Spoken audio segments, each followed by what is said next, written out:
Abra sua Bíblia no livro de Marcos, capítulo 12. Eu quero ler com os amados irmãos dos versos 28 até o de 34.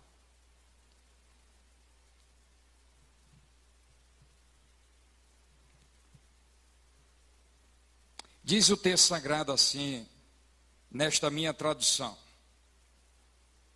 Chegando um dos escribas, tendo ouvido a discussão entre eles, ou seja, Jesus estava discutindo com os saduceus acerca da ressurreição, vendo como Jesus lhes houvera respondido bem, perguntou-lhe: qual é o principal de todos os mandamentos?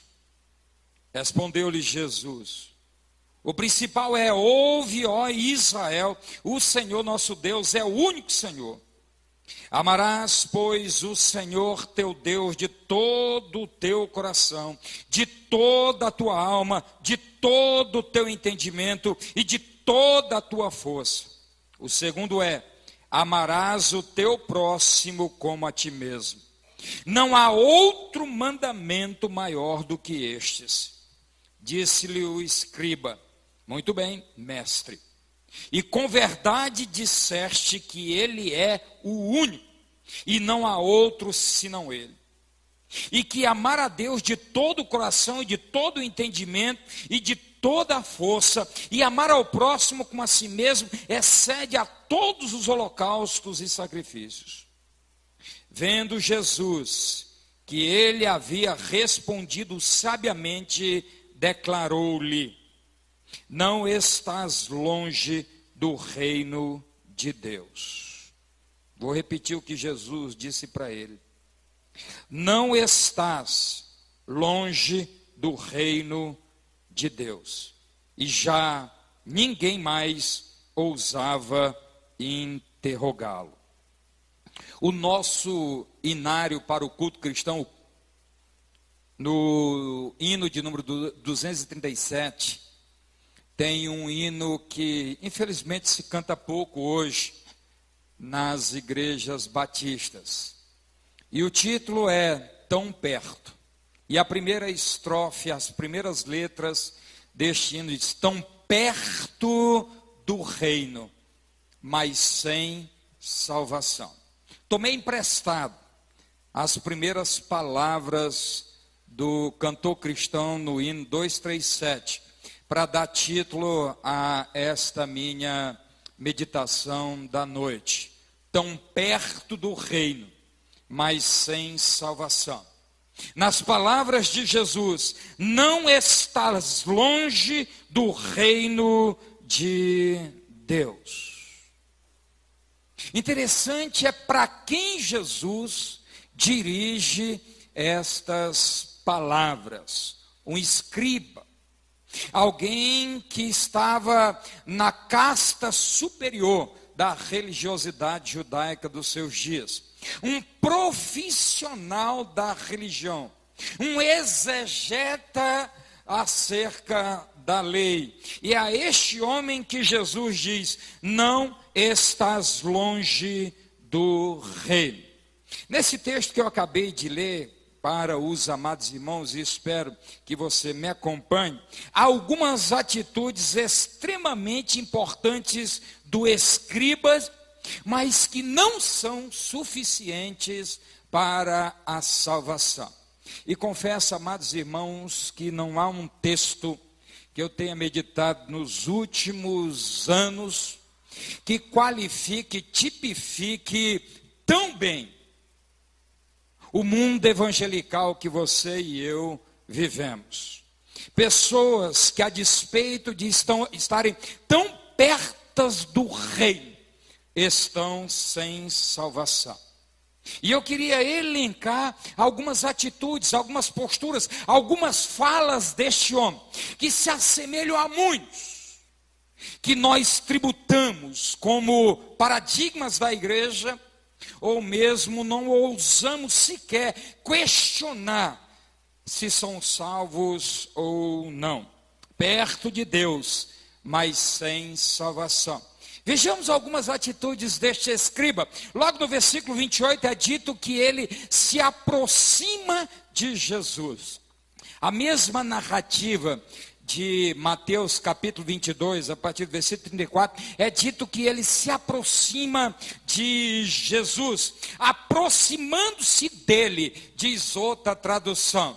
Este homem é quem toma a iniciativa de ir ao encontro de Jesus. O escriba se aproxima de Jesus, pasmado com a resposta de Jesus aos saduceus, ele se aproxima de Jesus. E nós citamos com muita propriedade Mateus capítulo 8, versículo 28, quando Jesus diz: vinde a mim todos os que estáis cansados e sobrecarregados, e eu vos aliviarei.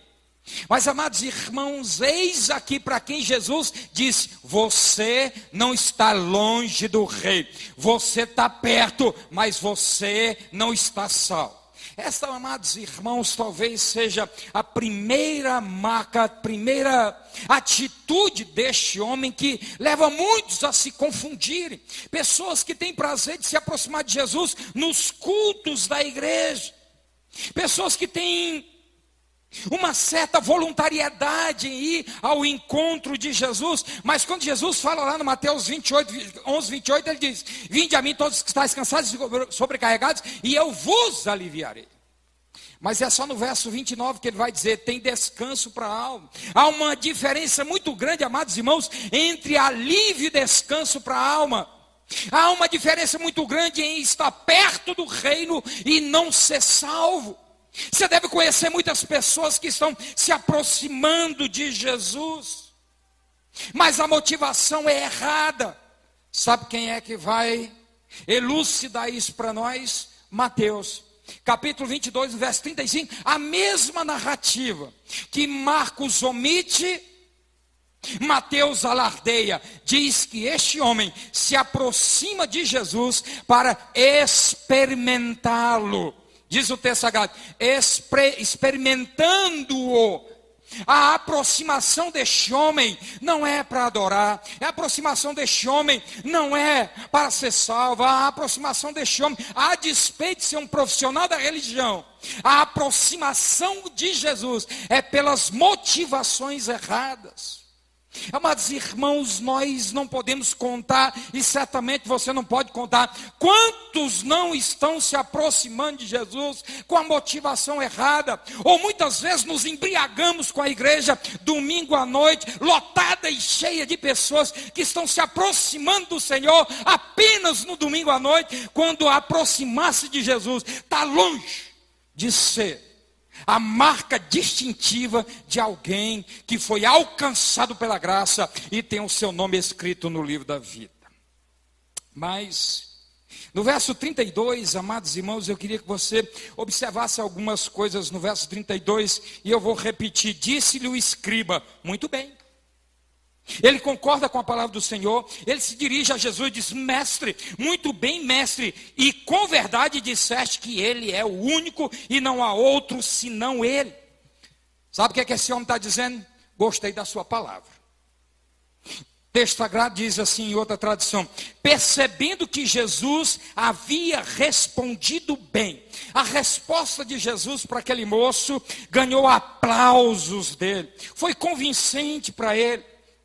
O escriba aceitou a palavra do Senhor Jesus como verdadeira. Ele gostou da palavra do Senhor. E você deve conhecer muitas pessoas que gostam das palavras de Jesus, que nem as questiona, ao contrário. Quantos de nós nas nossas viagens não olhamos versículos bíblicos estampados em placas de caminhoneiros? Quantos de nós não estampamos nas nossas camisetas frases de versículos bíblicos? Quantos de nós não compramos em lojas de artesanato, ou quando viajamos para o litoral brasileiro, algumas placas de mármore, ou de madeira, ou de barro, com versículos bíblicos? Muita gente gosta das palavras de Jesus. Muitas casas têm a Bíblia aberta, e eu te digo mais ou menos aonde ela está aberta: Salmo 23, Salmo 91, João 3,16. Pessoas que gostam da palavra do Senhor, não questionam a palavra do Senhor, acham lindas as palavras de Jesus, mas isso não é suficiente. Se aproxima de Jesus, perto do reino, mas sem salvação. Gostam das palavras de Jesus, não questionam a palavra de Jesus, perto do reino, mas sem salvação. Ainda no versículo 32 ele diz: muito bem, mestre. Agora a admiração não é só com as palavras de Jesus, a admiração é por Jesus. Esse moço se juntou, ou melhor dizendo, Gandhi se juntou a este moço, quando alardeia as virtudes de Jesus, admira Jesus. Paulo Coelho, o maior vendedor de livros do Brasil, admira Jesus. Chico Xavier admirava Jesus. Deepak Chopra admira Jesus, é o maior espiritualista indiano e vende no Brasil livros como nenhum evangélico. Admiram Jesus. Mas admirar Jesus não é sinal de alguém que tem experiência de salvação com Jesus. Muito bem, mestre. Ele apenas não gostou das palavras de Jesus, ele admira Jesus, ele ficou admirado com Jesus.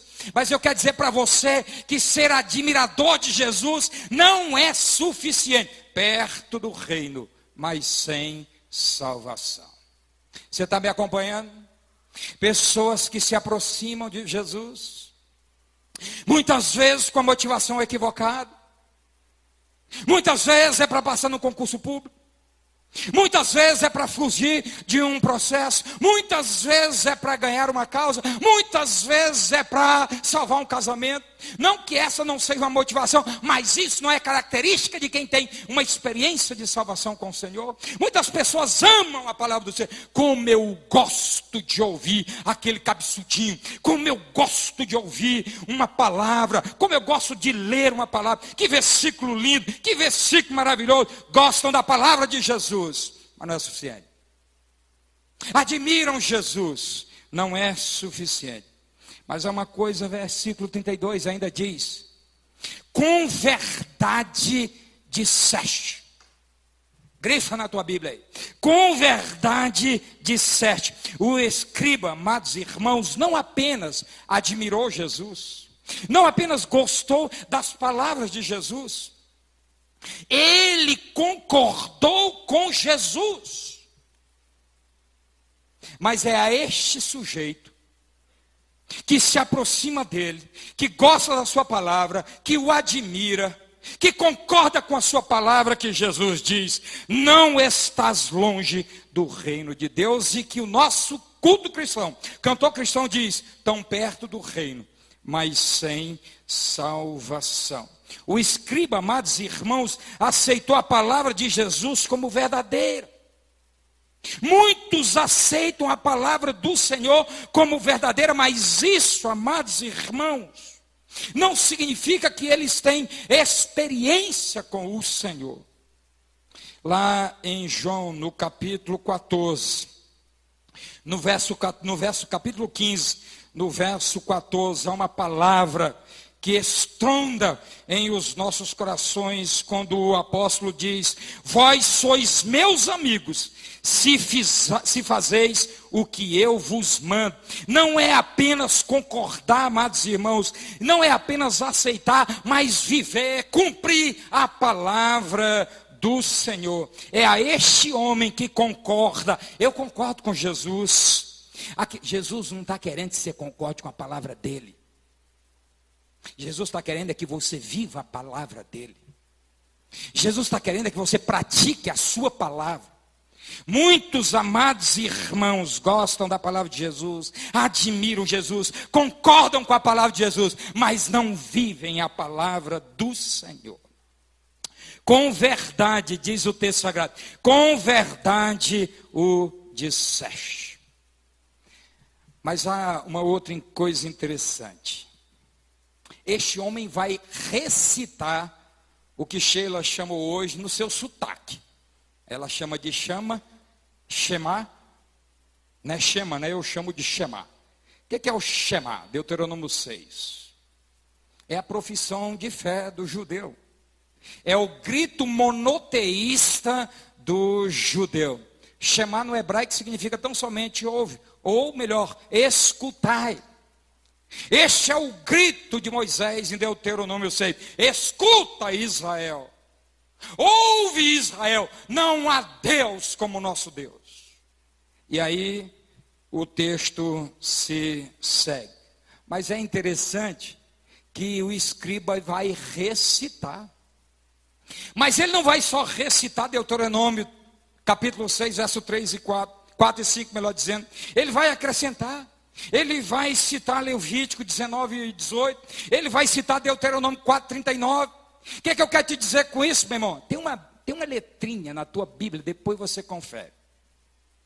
É uma nota de rodapé para dizer que o autor está dizendo que aquele moço, ele control del, né? Ele copia, ele sabe Bíblia. Escute, meu filho, conhecer Bíblia não significa que alguém tenha uma experiência com Deus. Ele conhecia a Bíblia mais do que eu e você juntos. Aos 12 anos, aquele homem recitava todo o livro, todos os 5 livros da Bíblia, de Gênesis a Deuteronômio. Ele conhecia a Bíblia, ele conhecia o Shema. Aquele escriba sabia versículos decorados, versos 32 e 33, olha o que ele diz. Muito bem, mestre, com verdade disseste que ele é o único, e não há outro senão ele. Deuteronômio 3, 6, 4.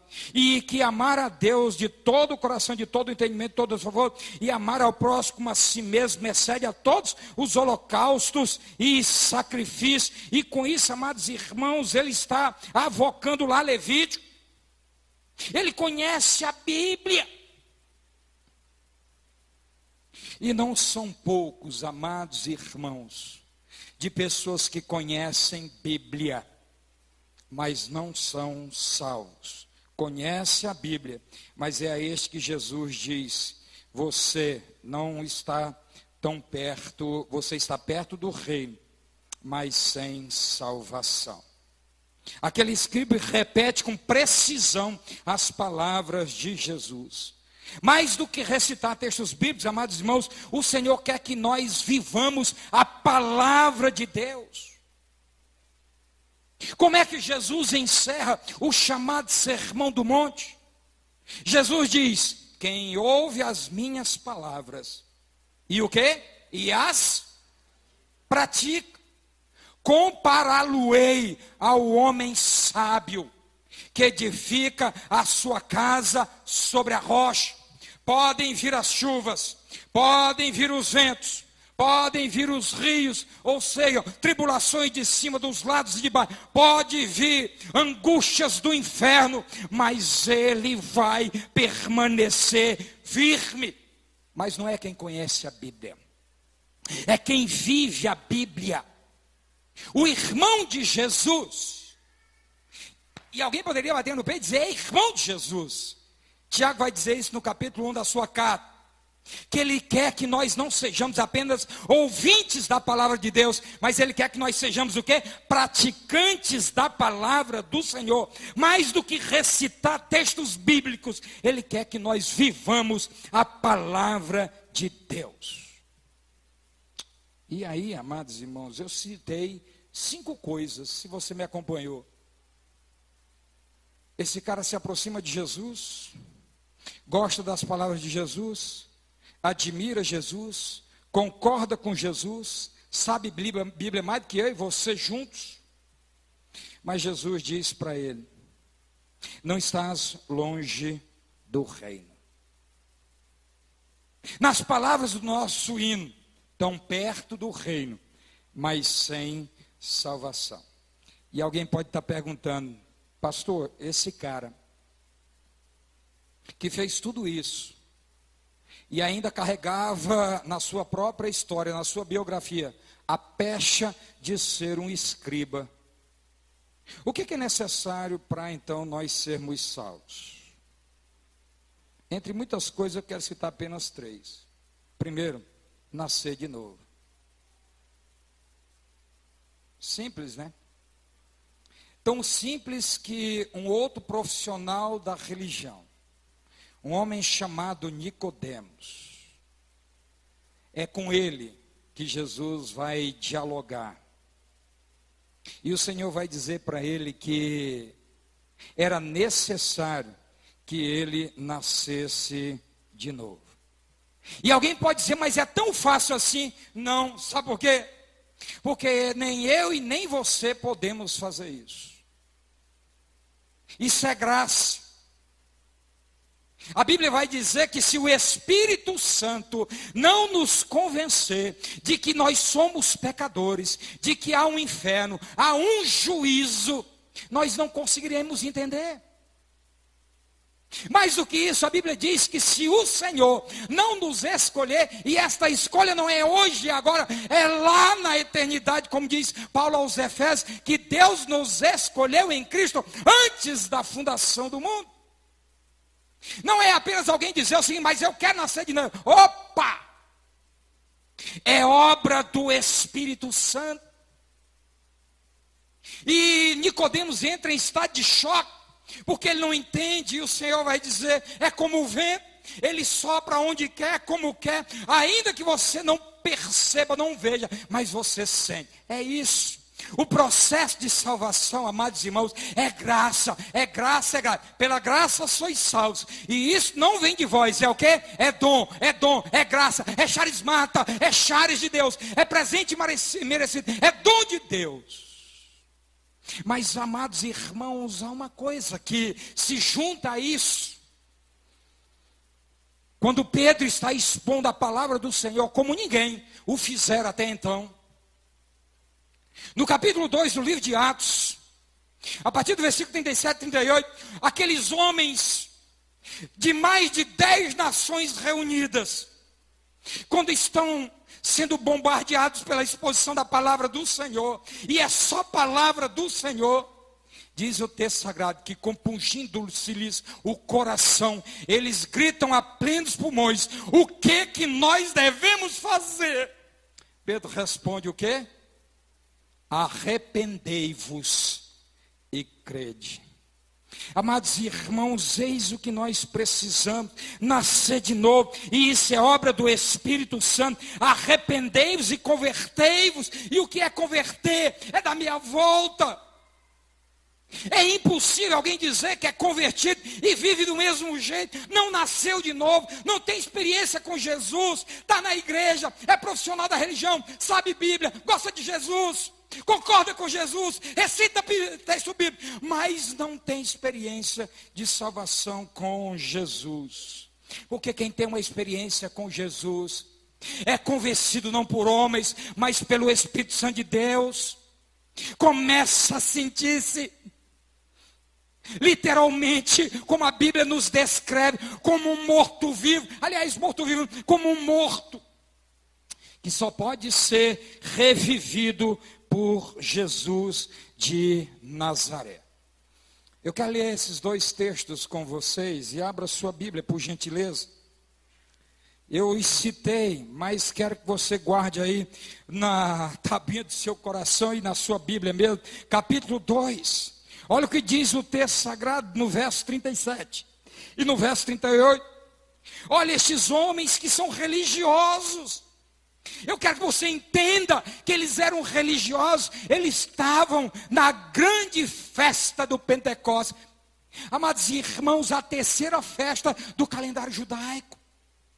Eles estão agora ali reunidos como religiosos. E aí depois da exposição da palavra do Senhor, no verso 37 e 38 diz: ouvindo eles estas coisas, compungiu-se-lhes o coração, e perguntaram a Pedro e aos demais apóstolos: que faremos, irmãos? Respondeu-lhes Pedro: se o Espírito Santo já está trabalhando, se você já conhece em quem é teu estado, quem é você, que não há nenhum justo, sequer um, que você está destinada à eternidade sem Deus, mas que agora você reconhece quem você é. Pedro diz: arrependei-vos e cada um de vós seja batizado em nome de Jesus Cristo para a remissão dos vossos pecados e recebereis o próprio Espírito Santo como marca da promessa.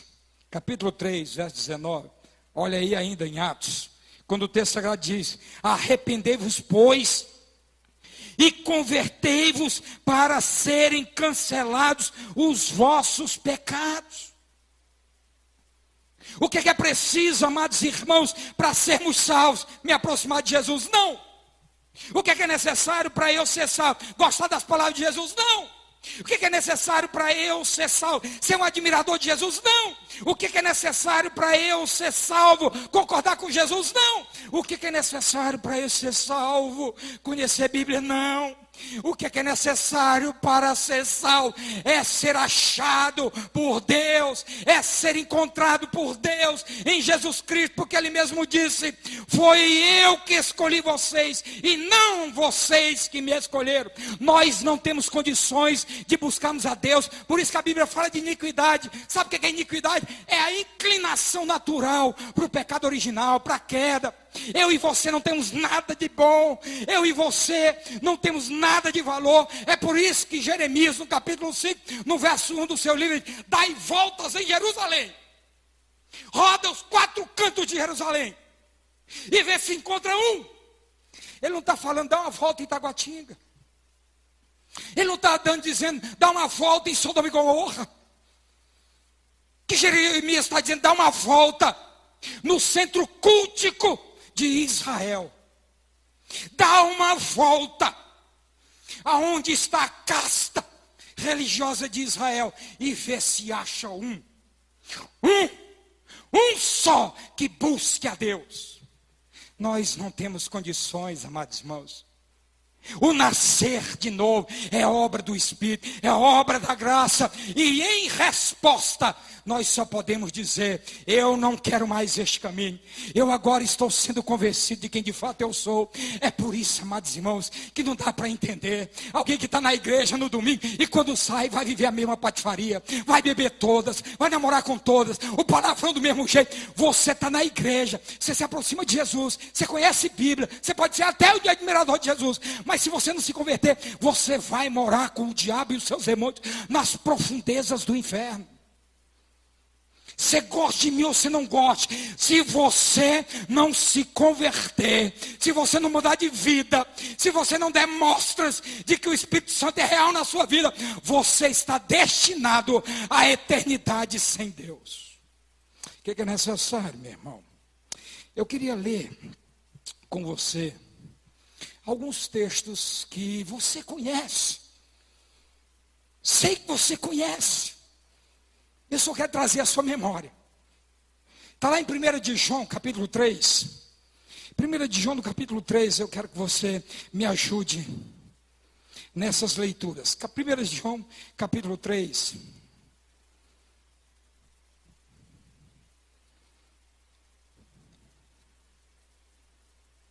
O texto sagrado diz assim, nessa minha tradução.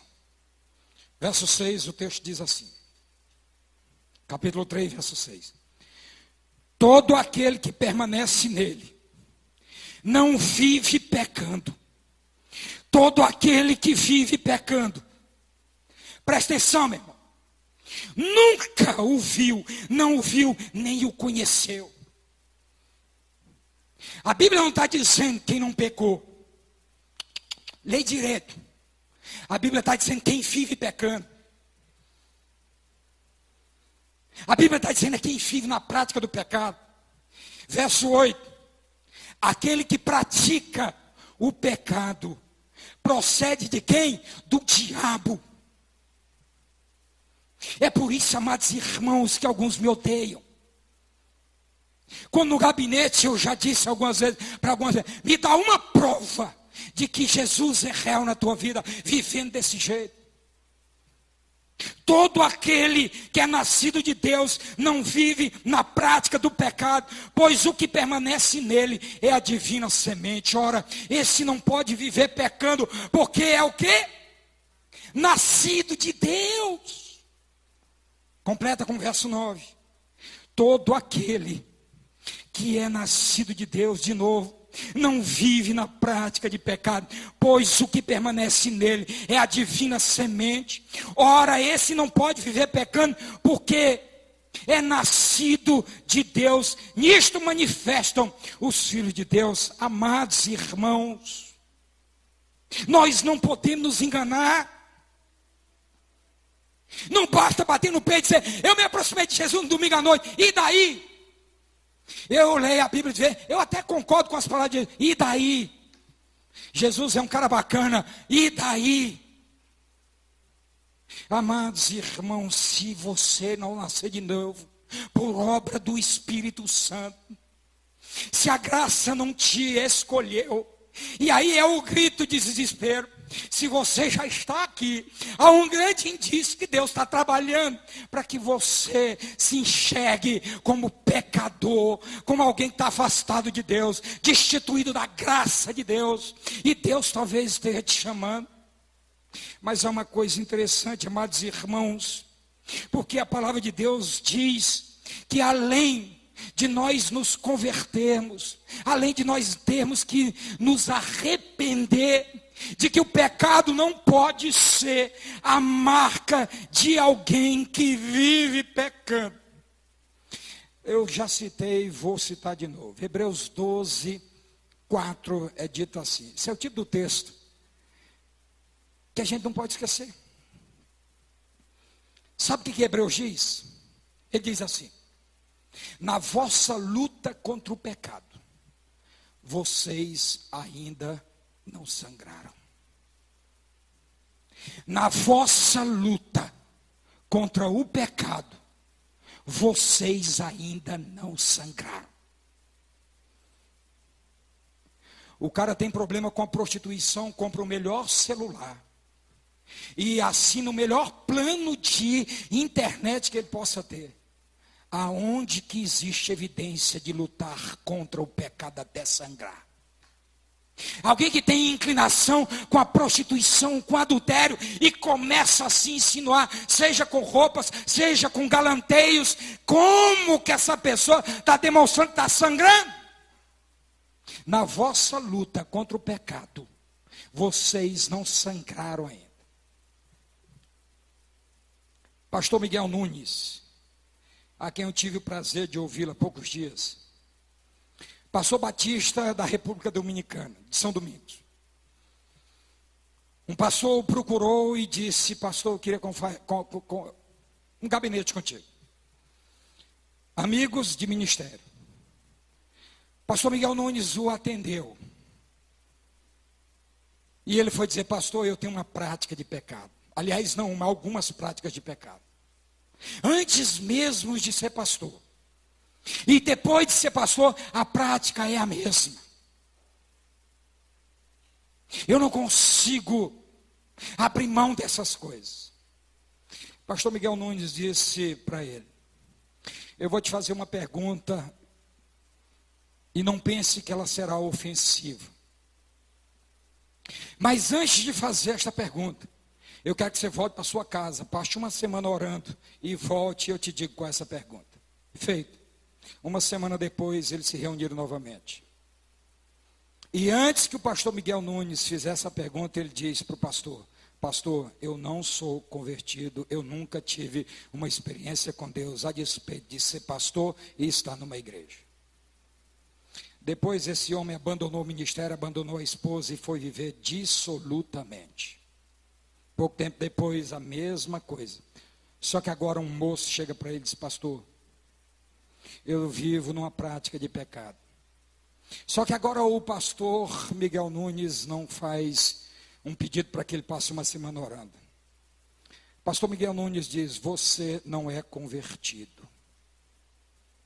Porque quem é nascido de Deus não vive nesta prática do pecado. Quem é nascido de Deus, o pecado incomoda, leva para o chão, adoece, como Davi, que diz que enfermou, emagreceu, adoeceu, silenciou, virou um lixo humano por um ano. Esse homem então volta para o pastor Miguel Nunes e diz: Pastor, eu queria receber Jesus como meu único suficiente Salvador. Eu quero mudar a minha vida. Se converteu e passou a ser uma bênção na família, na igreja e na sociedade. Um dia desse no gabinete, eu não sabia do pastor Miguel Nunes. E foram as mesmas palavras que eu dirigi para alguém. Seu pai não é convertido. E para um outro jovem diz: você não tem nenhuma marca que é um convertido. Amados irmãos, o que fazer para herdar o reino, nascer de novo? Isso é obra da graça e do Espírito. E nós respondemos de que fomos alcançados, nos convertendo, mudando de rumo, mudando de direção. Como, amados irmãos, nós podemos ter certeza que fazemos parte do reino, quando o pecado não é uma prática. Se você tem como prática a mentira, se você tem como prática a bestialidade do sexo, se você tem como prática usurpar e enganar, eu quero te dizer que você pode até ter se aproximado do Senhor, gostar das palavras de Jesus, ser um admirador de Jesus, concordar com Jesus, até conhecer a Bíblia, mas você não é convertido. O que fazer? Estou marchando aí para a conclusão. É a senha. Hebreus 12, 14, tem um texto que você conhece de cor, quando diz: sem santificação, ninguém verá ao Senhor. Amados irmãos, a santificação é um processo. Assim como ser santo é o estado, quando nós somos alcançados pela graça e nos convertemos, imediatamente nos tornamos santos pela imputação de Deus, nos justificando em Cristo Jesus. Santos, que significa só separados. O preço que nós jamais poderíamos pagar foi pago por Jesus na cruz do Calvário. Mas o processo de santificação, ele se inicia, e Pedro coloca isso como ninguém, na sua primeira carta, capítulo 1. Olha o que diz esse texto a partir do versículo 13. O texto sagrado diz assim, me acompanhe.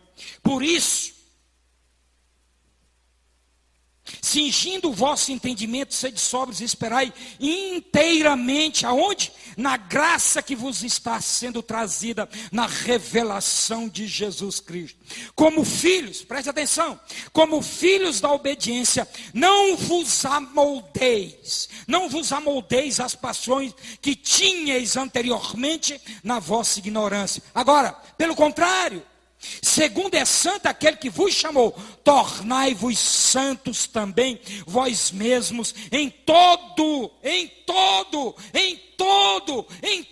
o vosso procedimento, porque está escrito: sede santos, porque eu sou santo. Ora, se invocais como Pai aquele que sem acepção de pessoas julga segundo as obras de cada um, portai-vos com temor durante o tempo da vossa peregrinação. Santificação, amados irmãos, é um rompimento com um padrão que nós tínhamos antes de Jesus, a quem Pedro chama o tempo da ignorância.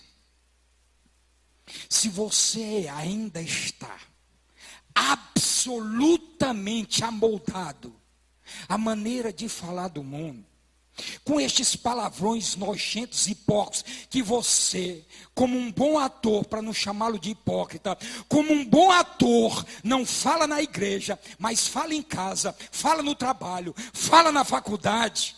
Se você ainda não rompeu com estes procedimentos, eu quero que você repense a sua salvação nesta noite, porque ser convertido é romper com um padrão que nós tínhamos antes, de falar, de pensar, de agir. É assim que Pedro diz: como será o processo de santificação. Deixa eu encerrar. Ninguém, amados irmãos, é salvo por se aproximar de Jesus.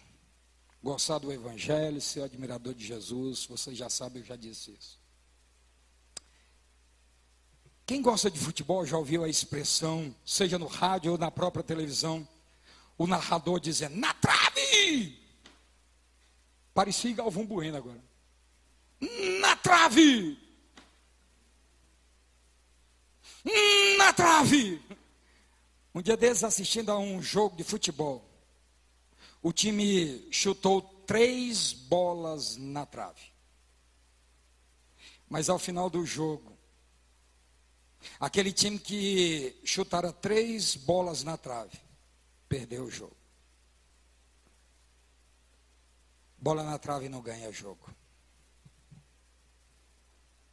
Está na igreja, não é evidência nenhuma de que é salvo. Citar 2, 3 versículos da Bíblia, ou até a Bíblia inteira, não é sinal nenhum de que se é salvo.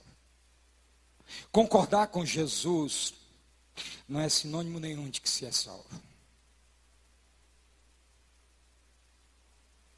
Ser um admirador de Jesus, das suas palavras, não é nenhuma evidência de que somos salvos. Isso é bola na trave.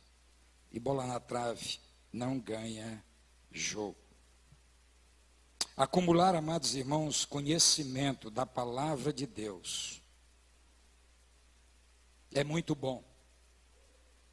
Mas o conhecimento acerca da palavra que não se traduz em atitudes, só demonstra o quanto bons somos como atores e atrizes no teatro da religiosidade. Oséias capítulo 6, no verso 3, ele vai dizer uma coisa interessante. Conheçamos e prossigamos em conhecer ao Senhor. Só tem um detalhe. Conhecer no conceito semítico não tinha a ver apenas com cognitivo, com saber, com acumular conhecimento.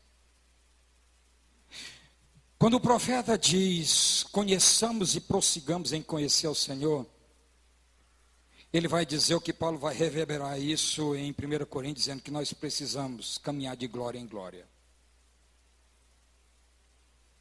Hoje nós precisamos ser melhor do que nós fomos ontem. O conhecer, ele é experiencial. Quanto mais conhecemos de Jesus, mais reconhecemos quem somos. Quão miseráveis nós somos e quão grandioso é Deus. Aquele escriba era capaz de citar vários textos. Um admirador de Jesus, conhecia os fundamentos da Shema, mas é a este que Jesus diz, não estás longe do reino. E o nosso cantor cristão diz, tão perto de Deus, mas sem salvação. Eu não sei o final da história daquele escriba. Não sei. E a Bíblia não faz menção como foi o seu final.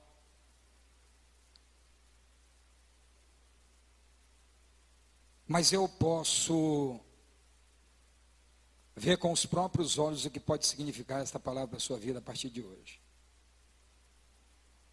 Aquele homem, o Senhor disse, não estás longe do reino. Eu não sei se ele fez parte e fará parte de um reino que não tem fim. Mas a minha pergunta para você hoje é, você quer fazer parte deste reino? Você quer nesta noite testemunhar que foi alcançado pela graça? Você quer testemunhar hoje que não é apenas alguém que gosta de se aproximar de Jesus nos domingos, como alguns católicos o fazem, missa após missa, para tentar atenuar a consciência? Você quer nesta noite, mais do que gostar das palavras do Senhor Jesus, viver as palavras de Jesus? Mais de enxergar Jesus como um bom mestre, adorá-lo como o Senhor e Salvador da sua vida? Não estás longe do reino de Deus. Jesus quer mais do que nós nos aproximemos dele. Jesus quer mais do que nós gostarmos da sua palavra. Jesus quer mais que nós o admiremos como mestre. Jesus quer mais que nós concordemos com a sua palavra. Jesus quer mais que nós conheçamos um pouco de Bíblia. Jesus quer que nós o experimentemos. É o que ele vai dizer. Comei da minha carne. Eu sou o pão que desceu do céu. Ele é o pão que, se uma vez comermos, nunca mais teremos fome. Ele é a água da vida que, se dele bebermos, nunca mais teremos sede.